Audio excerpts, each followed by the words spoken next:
La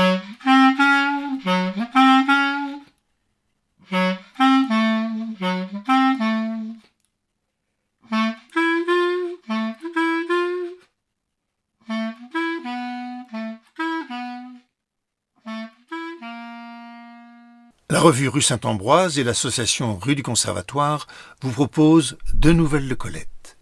Un timbre à 0 francs 60, SVP, suivi de Monsieur Maurice. Ces deux nouvelles viennent d'être publiées par les éditions Rue Saint-Ambroise dans le recueil Les meilleures nouvelles de Colette. Lectrice Anne Le Foll, musique Charlie Nelson.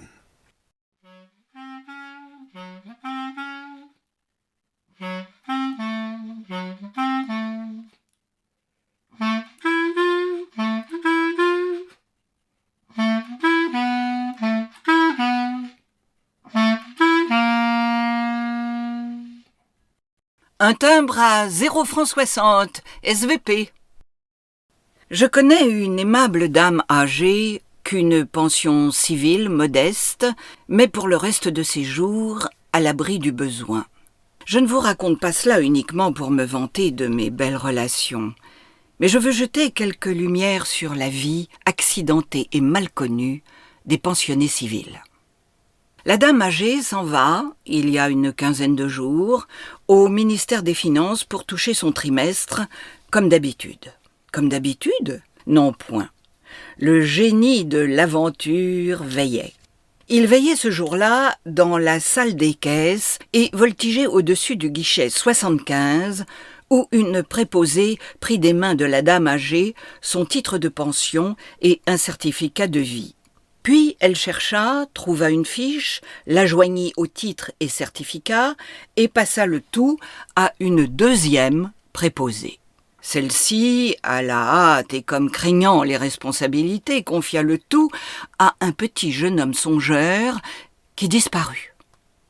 Toujours songeur, mais hiérarchique, il reparut bientôt et se délesta des mêmes paperasses au bénéfice de la deuxième préposée qui les restitua à la première, et c'est de la première que la dame âgée recueillit ses précieuses paroles. « Madame, vous me redevez 60 centimes sur le dernier trimestre.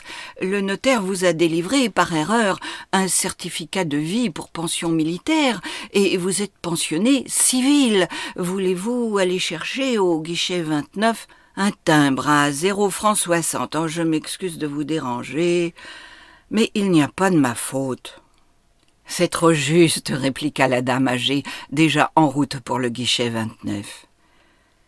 Au guichet 29, un suppôt, mâle, du génie de l'aventure, repoussa les 12 sous de la dame. « Mais, expliqua-t-elle, je vous demande un timbre de 60 cents. »« Impossible. »« Pourquoi ? » ?»« Parce que, dit le suppôt, je n'en délivre qu'aux ecclésiastiques. » Un moment sidéré, la dame âgée réfléchit que l'humour peut se faire une place, même au ministère des Finances, et elle sourit complaisamment, mais le suppôt demeura de marbre. « Monsieur, insista la pensionnée, c'est la demoiselle du guichet 75 qui m'envoie ici. Vendez-vous ou non des timbres à 60 centimes ? » ?»« Oui, mais aux ecclésiastiques seuls, c'est le règlement. Êtes-vous ecclésiastique ? Non. Vous n'aurez donc pas de timbre à 0 francs 60. » De retour au guichet 75, la dame âgée dut avouer qu'elle revenait sans timbre. La préposée eut un hochement de tête pessimiste. « Oh là là là là là, eh bien, cela ne va pas aller tout seul. Écoutez, madame, voulez-vous un conseil ? Voyez, au guichet 34, il vend des timbres. »« Ah, il vend des timbres ? Alors je suis sauvée, » s'écria la vieille dame. L'employé versa sur tant de candeur un regard de pitoyable ironie. « Il vend des timbres, mais enfin, n'anticipons pas. » Soutenue par l'illusion, la dame âgée traversa encore une fois la salle et demanda « Un timbre à 12 sous, s'il vous plaît. » « Ce serait pour moi, répondit galamment le guichet 34, un vrai plaisir, si j'en avais, mais je n'en ai pas. Bah, à la guerre comme à la... Enfin, je veux dire, aux finances comme aux finances. Voici un timbre à 0 francs 50 et un autre à 0 francs 10. « Hurrah !» s'écria à peu près la dame âgée, déposant son butin au guichet 75. « C'est ça, demanda la préposée, que vous appelez un timbre à 60 ? Dame, 0 francs 50 plus 0 francs 10, c'est la même chose. Vous trouvez ?» railla la sceptique jeune femme. « Vous croyez qu'ici, 50 centimes et 10 centimes, ça fait 60 centimes ? Vous êtes jeune, vous savez. » « Hélas non, dit la dame, et je suis bien fatiguée. » Elle se tut et s'assit, laissant paraître son âge et son découragement. L'employé du guichet 75 la regardait, et son visage annonçait un grand combat intérieur. « Tant pis !» s'écria-t-elle soudain. « Et même flûte !»« Madame, je m'en vais faire pour vous quelque chose qui ne s'est jamais vu. Quelque chose que vous ne reverrez jamais au ministère des Finances, et peut-être dans aucun autre ministère. Regardez, de tous vos yeux, regardez. » Et saisissant les 2 timbres humectés, elle les colla sur la feuille en attente, écrasant d'un coup de son petit poing conscient et énergique tout un édifice de décrets poussiéreux. Attendons l'écho, qui ne pourra manquer d'être formidable et prolongé de son geste. Mais ma vieille amie a perdu sa quiétude de pensionnée civile. Et je vois bien qu'elle songe, pour pouvoir affronter victorieusement dans 3 mois le mystérieux guichet 29 dévoué aux soldes ecclésiastiques, je vois bien qu'elle songe à entrer dans les ordres.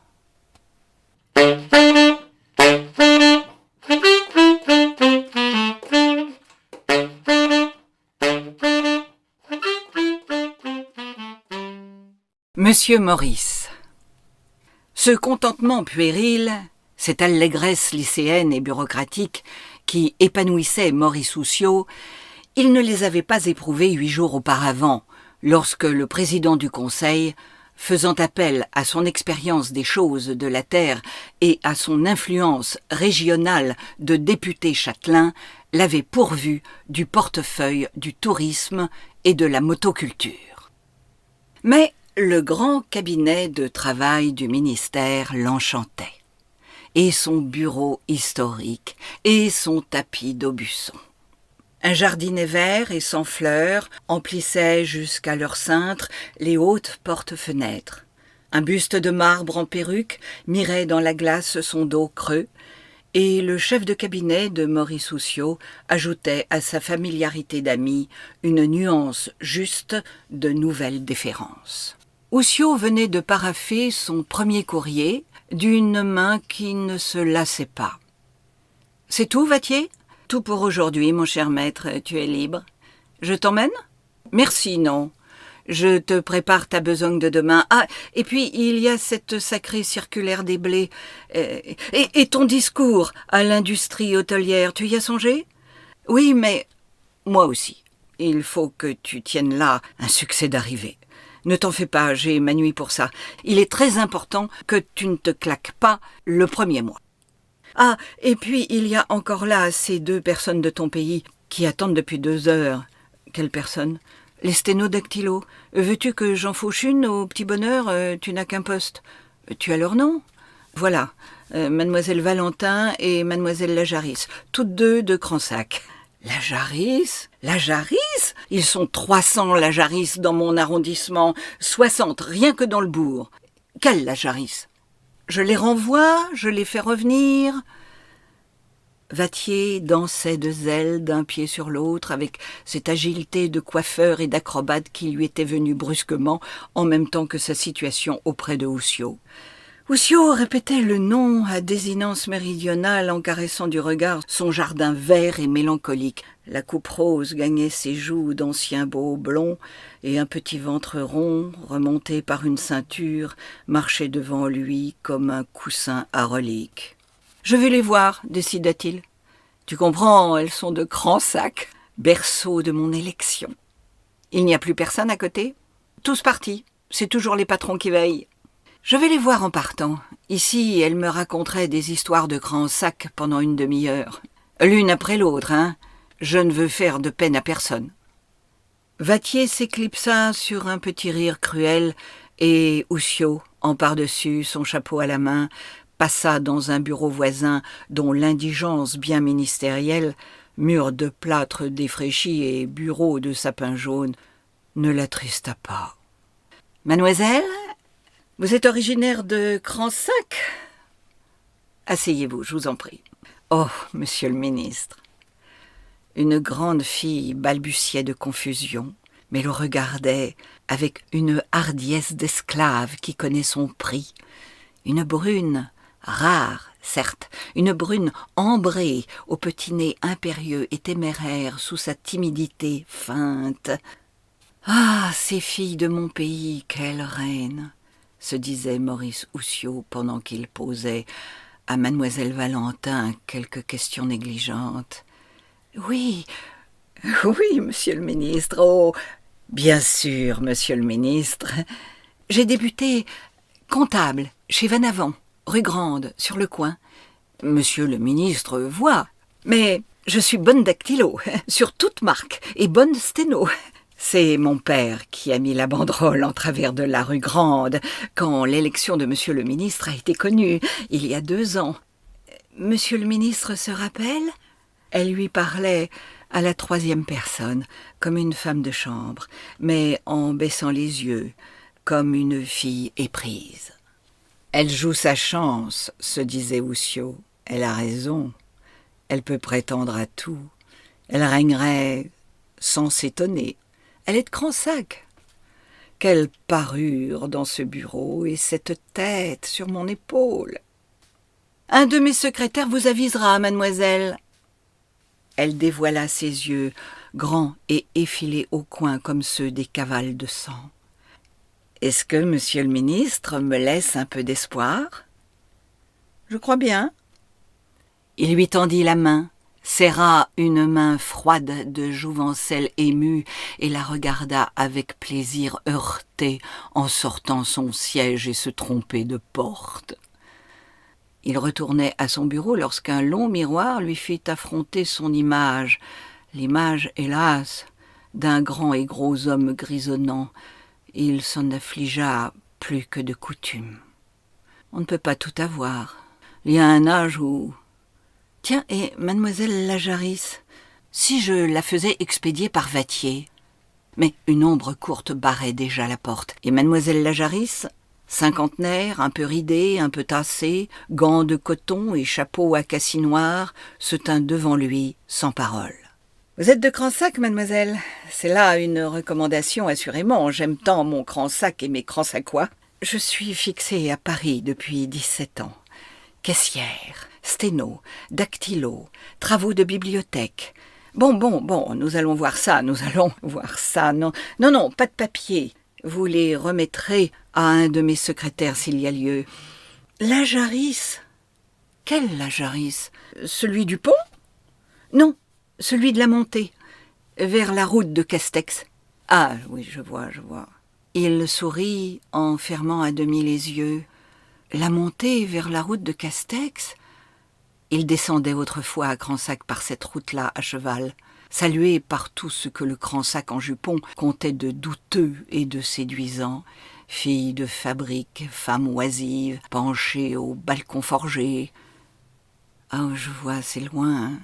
Pas si loin, monsieur le ministre. Mademoiselle Lajarisse le contemplait de bas en haut, toute passée sous ses cheveux presque blancs. C'était votre route préférée, monsieur.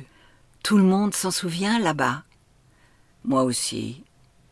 Beau garçon, jamais las, chasseur, coureur, se plaisant à tout ce qui le flattèrent, rires et pleurs de femmes, chevaux vifs, vin ardent. Houssiot entendit rouler, sous les pieds de son cheval de selle, les silex de la pente raide. Il hocha la tête, à moitié sincère. « Ah, mademoiselle Lajarisse, je voudrais être au temps où je descendais cette route-là sur mon cheval. Votre cheval gamin, monsieur le ministre ?» Il eut un geste joyeux de jeune homme. « Mais oui. Et par les jours d'été, vous arriviez sans veste, sans gilet, avec une chemise molle, vos manches roulées. Mais oui, vous reteniez votre cheval d'une main et vous faisiez un grand coup de chapeau à toutes les dames, et même à des femmes qui n'étaient pas des dames, à cette Carmen sur son balcon, à la petite du tabac, à toutes. Oussio prit dans ses mains les mains gantées de coton. Mais oui, vous vous souvenez de tout cela? Oh, monsieur Maurice. La vieille petite dame ne détourna pas la tête, ne cacha pas ses 2 larmes, ni ses prunelles bleues, où persistait, ineffaçable, l'image de monsieur Maurice sur son cheval. Oussio soupira de regret et lâcha les mains de mademoiselle la Jarisse, qui s'écarta un peu de lui. « Alors, monsieur le ministre, vous croyez que toutes les places sont prises ?» Il passa ses doigts dans ses cheveux gris comme il faisait autrefois dans ses cheveux blancs. « Pas la vôtre, mademoiselle la Jarisse. Vous avez 1 minute? Tenez, prenez ce carnet de sténo. Les crayons sont là. Vous y êtes? Mon cher collègue et ami, vous avez bien voulu signaler à mon attention des faits qui...